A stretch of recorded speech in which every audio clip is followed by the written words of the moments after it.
The Class 220 and 221 are a bunch of 4 or 5 car high-speed diesel-electric multiple units known as Voyagers and Super Voyagers respectively, built in the greatest country in Europe known as Belgium. The Voyagers were responsible in the early 2000s for taking the reputation that was left over by the HST and scrunching it up, throwing it into the bin, and creating some of the worst experiences possible for an intercity service in the whole of Britain. They can be seen serving places such as Bournemouth, Birmingham, Plymouth, Manchester, North Wales, Newcastle, and Scotland. Were these trains constructed under a conspiracy to encourage less people to travel from region to region in the UK? I honestly don't know, but let's take a look at the trains themselves, as that's more important. I should also mention that there is another train which is broadly similar to the Voyagers, called the Class 222 Meridian. It won't be getting its own review due to how similar it is, but at points I may refer back to it where applicable throughout the video. Anyways, the Voyagers are operated by Cross Country and Avanti West Coast, running on intercity services throughout the country. A question that people are bound to ask is, what is the main difference between a Voyager and Super Voyager? Casuals will immediately say the coach number, which is true. The Class 220 has 4 cars whilst the 221 has 5. Except when it doesn't. The best way to tell them apart is by looking at the bogies. If you can clearly see the wheels, it's a Voyager. If the wheels are obscured by coils and scaffolding, it's a Super Voyager. The reason why the Super Voyager has those is because it can tilt around bends and curves whilst moving to help it travel at faster speeds when allowed to do so. The Super Voyager is one of 2 tilting trains in service in the UK, the other one being the Class 139. Just kidding. It's the 390. This only applies to the Avanti Super Voyagers as Cross Country disabled the tilting on their ones because lol. Actually I believe it's because they wanted to save on maintenance costs. Kind of like buying a mess container ship, but limiting its payload to 40%. With that out of the way, let's start with the good things. I really like how the train looks, and how it sounds overall.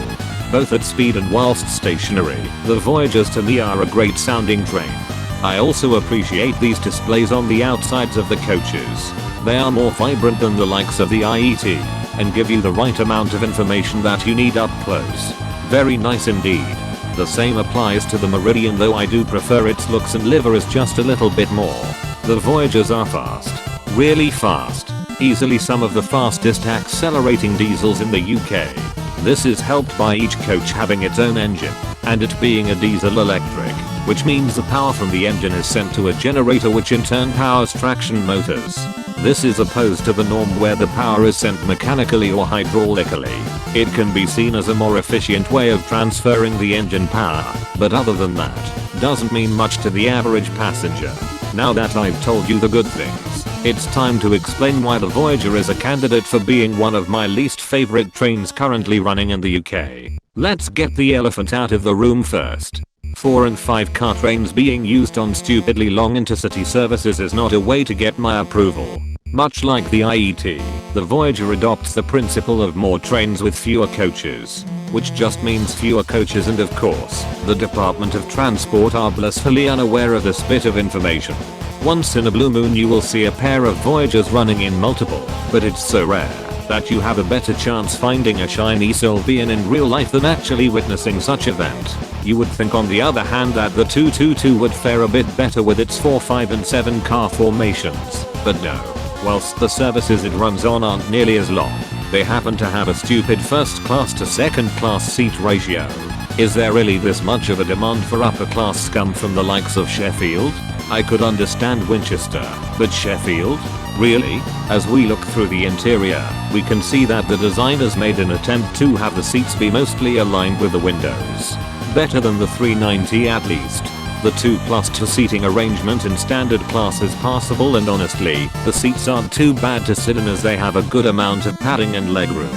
Seats are gifted with folding tables as well as blinds, decent amount of luggage space at each end of the carriage, and of course, dickish seat reservations which can activate throughout the journey. Very fair indeed.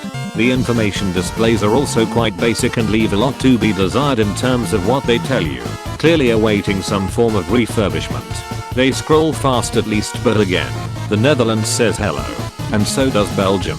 One of the issues with having engines in every coach is the risk of large amount of vibrations in the passenger cabin. Look at my glasses having a fit from it whilst I was stationary. They are vibrating more than an anime girl in a XXX animation.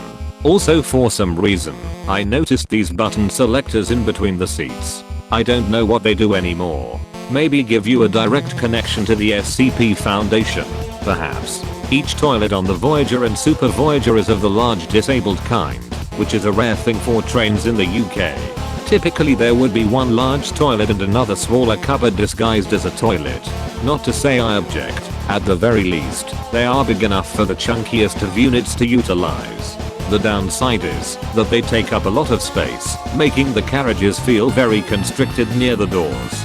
The inclusion of a shop in the Avanti Super Voyagers doesn't help with this, nor do these pitiful cycle spaces that makes my Dutch bike quiver with fear. Most of these faults apply to the Meridian as well, but I don't remember it having as many disabled sized toilets. I do prefer the shape and feel of the 222 seats a bit more than the Voyagers. The Avanti Super Voyagers are planned to be replaced by, of course, yet another variant of the IET. Yes, it'll be only 5 cars long, and I'm extremely glad that they can afford an abacus, and are ordering to a number that is equal to the number of Super Voyagers they'll be ditching. I swear the Department of Transport has a fetish for min-maxing rolling stock on the UK railway network. I don't know when the cross-country ones will be replaced, but we can probably guess what will happen when the time comes. At least the Meridians will be replaced with something a lot more sensible. You really are having a giggle, mate, aren't you?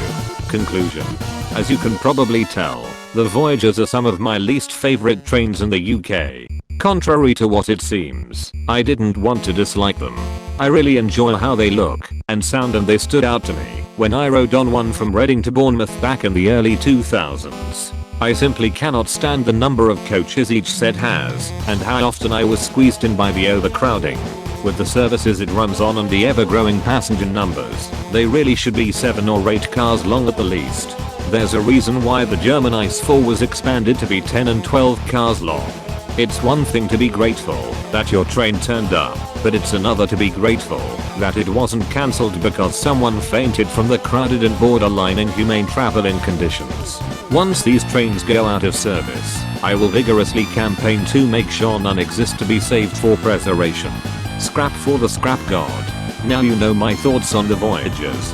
Go out there and continue to fund your local chiropractor for all those times you've tried riding on the Voyagers from Birmingham New Street to Banbury. You poor person.